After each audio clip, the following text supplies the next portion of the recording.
Welcome to I Am Audible. Before I begin on today's book, please click on the subscribe button, and also press the notification bell for any new updates, added chapters, or just another new book or stories to be heard. Welcome back as we continue on with our book reading of I Am is Inside Out.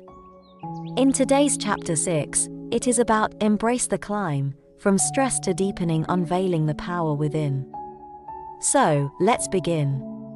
I gave each of them a warm smile as I said hello. Let's take a look at the factors that are making it difficult for your partnership to get over its differences. There are knees raised. They both replied with flimsy smiles of respect, but they remained uncomfortably silent. They sat frozen with nervousness, unsure if discussing their deeply held differences would only make the problems they were already experiencing greater. I joyfully shouted, "I'm thrilled to see that your relationship has become a wonderful tool for discovering and an opportunity to improve your understanding," as I excitedly cheered. Unconsciously moved my body, rustled my wings, and appeared bright colors. The tutor asked, "Which discovery tool and opportunity are you referring to?" His expression seeming a bit confused. I excitedly replied, "It's the extraordinary inner stress and sorrow that both of us experience." Their confused looks changed into a mixture of concern and surprise as they looked at each other. "The traveler doesn't seem to have an especially high fever," the hostess said to the tutor as she leaned down and touched her leg. My eyes had been examined by the tutor, who came in and said, "Her pupils appear normal." The hostess confidently replied, "You'll be fine, these symptoms will go." She kept going, "Have you touched any of the poisonous plants around our colony grove, consumed any of their flowers or honey, or come into any of the yellow, red, or black stinging insects that you saw us imitate?" I was confused by their sudden change in attitude and their strange questions. "No," I answered, my interest reached its height.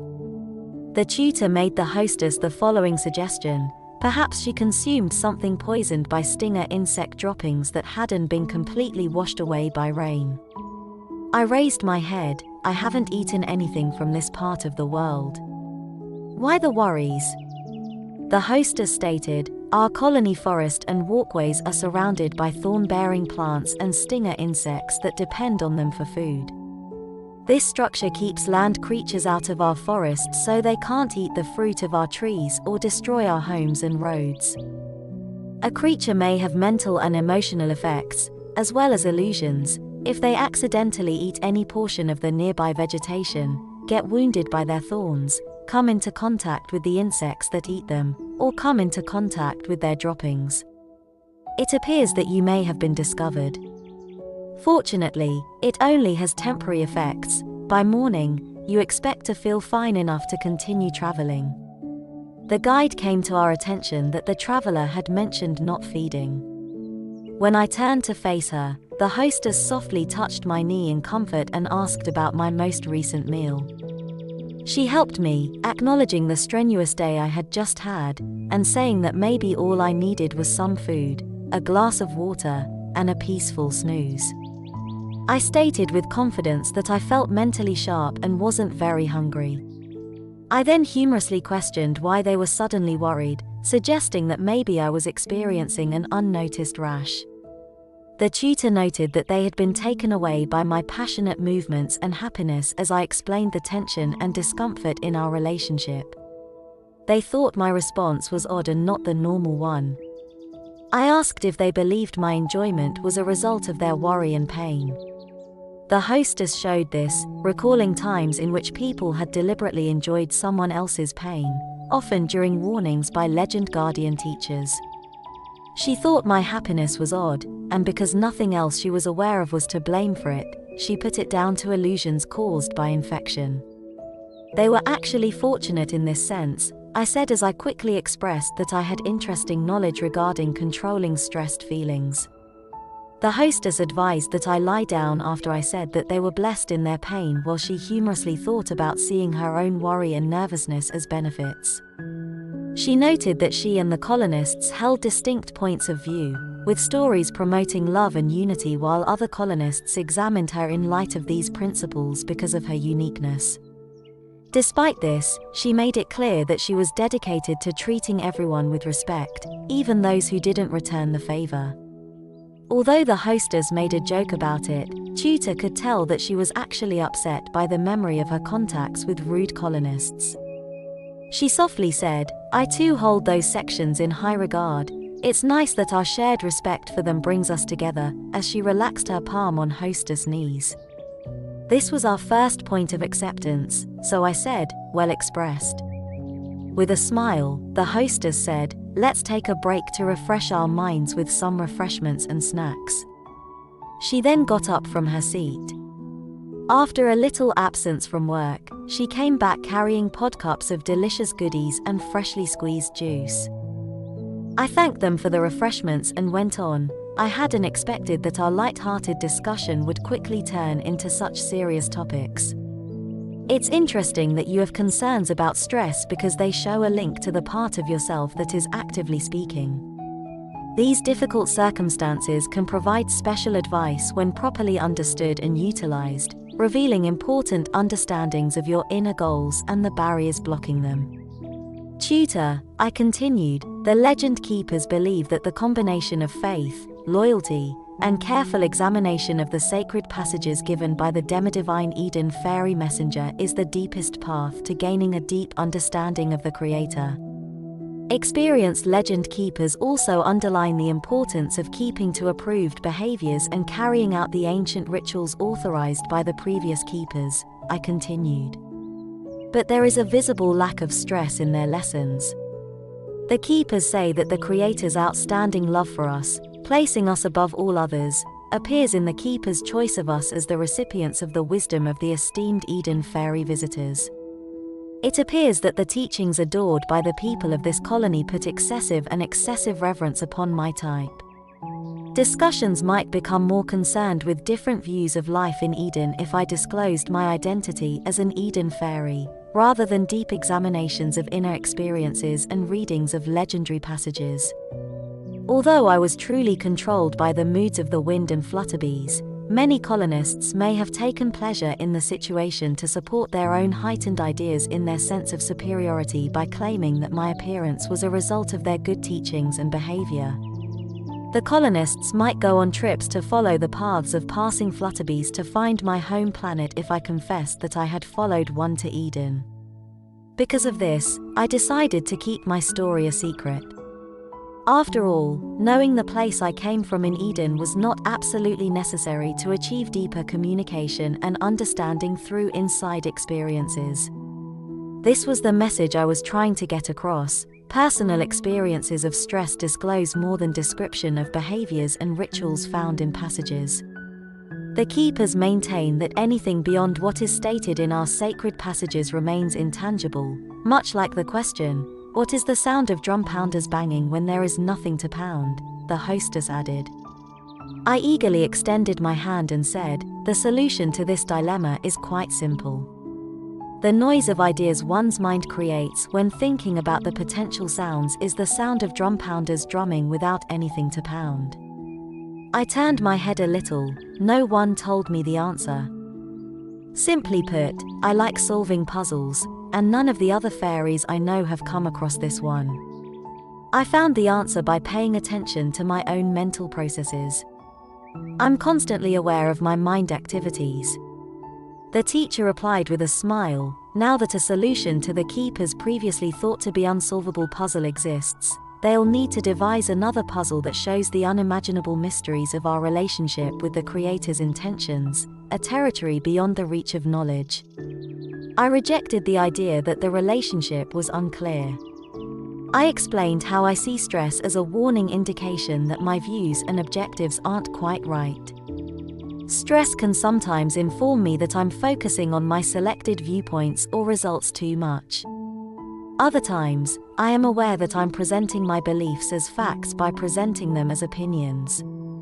Stress warnings allow me to recognize when I'm misusing trust or when I'm mentally stuck because of bias. In my opinion, keeping a calm mind is crucial to detecting stress signals early, before they result in incorrect assumptions and behaviors. My early struggles with internal tension helped me to become a harmonious adult. Despite this, I continue to depend on stress signals to identify my outer problems, which my deeper understanding, my inner fairy, accentuates. I gave the person respect for their stress awareness since it shows how sensitive they are on the inside to things that don't fit with who they really are. The instructor smiled in agreement. There is a universal rule that says, a higher entity can understand a lower one, but a lower entity cannot grasp the greater one. Because she and her knowledge are rooted in a deeper way than shallow outward-focused thinking, Inner Faerie has sharp awareness. Your perceptions and reasoning are altered by the desires of interfering creatures in order to further their own goals and natures. One needs deeper experiences that build a basis for awareness in order to actually improve mindfulness. It opens doors and increases awareness to be aware of Inner Faerie signals and closely follow her facial expressions for a genuine inner reach. Your ability to detect abnormalities that point to different layers of your perceptions and intents being out of sync with deeper inner harmony is enhanced by this increased awareness. The tutor confessed, "It's hard for me to think that's possible." "Belief is not the key factor here," I said. Having faith in your ability to explore and being naturally qualified to do so are important for digging into deeper understanding. Growing comes as a result of accomplishment and action. Even deeply held ideas and interpretations lack the depth to compare with inner knowledge when not actively experiencing these deeper levels. Since all Fae come from Eden, it is our lineage's gift to have an Eden-minded perspective. The journey of growth, its hidden wisdom, and its experiences are already stamped within you in accordance with the Creator's plan. Some parts of this are communicated by your Inner Faerie in her own way. Understanding, empathizing, and choosing acts that are in line with this inner essence are necessary for progressing towards deeper forms of your ideal Eden-minded self, much like the Inner Faerie does in her realm. She tries to come to the forefront in your awareness and offers reminders of internal conflict if you are not living your deepest accomplished self as intended. Keep your trust intact. If we weren't naturally created to accept an Eden-minded perspective, we wouldn't have the roots to deep knowledge and the wisdom of your Inner Faerie. Your current mental stages and perceptions aren't tuned to recognize the many ways internal growth is manifesting, or how to interact with, help, or understand the many layers and languages of this growth, I said. The warnings and disclosures from your Inner Faerie work as guides, assisting you in understanding the links between different aspects of your emotional states, intentions, behaviors, and general tranquility. Additionally, changes in your lung patterns and energy flows can also express this information. It's important to recognize that transitions related to inner growth and development have their own logic, ideal progression, and uneven evolution, with surges and pauses at specific times. It would be pointless to try to speed up or control their realization in accordance with your expectations because this reflects the transition from childhood to maturity. The knowledge that comes from this truth becomes integrated, guiding your life as you progress into deeper iterations of an Eden-minded mindset, I added as I softly fluttered my wings. It is genuinely exciting to consider how your achievements in growing will be used to tell and repeat the story of the Creator's planned manifest via our kind. They were buzzing with excitement. The hostess shifted her attention to the windows that were open. "We're having a great talk, but it's getting late, and night is coming," she said. I agree with the tutor by smiling as well. The hostess then set about making arrangements for our beds. I expressed my love for her and said, "I believe both of you are on a path towards discovering deep truths within yourselves, much like an Eden Faerie," as she was getting things ready. It's fascinating to think that you two fairies might have new, unknown experiences and be able to contribute them to your sacred legend book to share the lessons you learned through your own development with future generations. They seemed to think it was daring of me to suggest that their experiences might be included in their well-known sacred legend and myth book, based on their reactions. I pointed out, many legend keepers may have never read passages as suited for study and personal application. You might find fresh inner links to the passages from the Visiting Eden Faerie as you go further. It shows that you are meant to develop and improve your understanding progressively via your own experiences when you can identify relevant and affirming texts that support your own inner knowing. I said, remember, not everything can be written about in detail, to better illustrate my point. It would probably take all Faekind through time and an eternity to document one tiny bit of sand, its uniqueness among all past, present, and future grains, and its effect on the universe. It is an enormous assumption to even imagine the possibility of fully gathering all knowledge concerning Eden, the Creator, and Eden's wisdom. Therefore, it would seem appropriate to provide your own trustworthy and seen experiences to help others. I shouted once more, rustled in excitement, and gave off a comfort. The hostess shared the tutors and my joyful talent. Those who listen to their inner fairies will confirm our assertions, she shouted. I couldn't help but feel that the hostess and the tutor's connection would grow over time as I observed their conversations. We three slept under the hostess' extra-large blanket. It didn't even come close to cover all of us, so, in the manner of the Eden Fairies, I slipped under the hostess' wings and nestled up against her back, putting my arm around her waist. Have gorgeous dreams, I quietly said as I put my head on her side. The tutor held to the extra length of the blanket so he could sleep partly concealed just a little apart from us. The hostess' body pulsed with a mixture of happy tears and sadness tears while I pretended to be asleep. She was enjoying the time spent with her guests that evening, but she was also regretting the 20 years she had spent waiting for us. I hugged her even tighter as I gave her a comforting squeeze hug. Well, that is it for today's reading. Click on the like button if you enjoyed listening to I Am Is Inside Out. If you want to continue to the next episode, just click the link below. And I hope to see you soon.